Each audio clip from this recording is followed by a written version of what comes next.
Hello everyone, here we have a Pilot number 402 stapler by Ace Fastener Corporation made in Chicago, Illinois in the USA for sale. The stapler still works.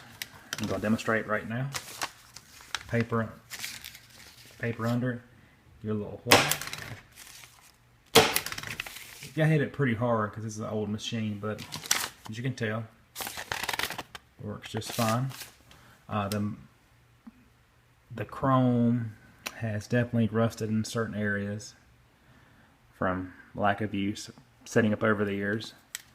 The rubber stops here, or feet, whatever you want to call it, have also discolored. Sticker right here. But the machine works, and this is how this, here's a stable block, it's spring loaded.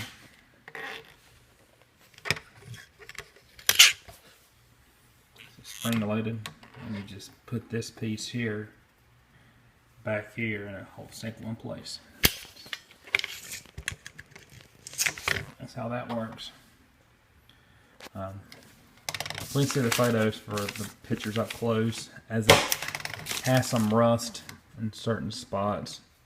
Please be aware of that, but it still works though. Good looking old piece. Thanks.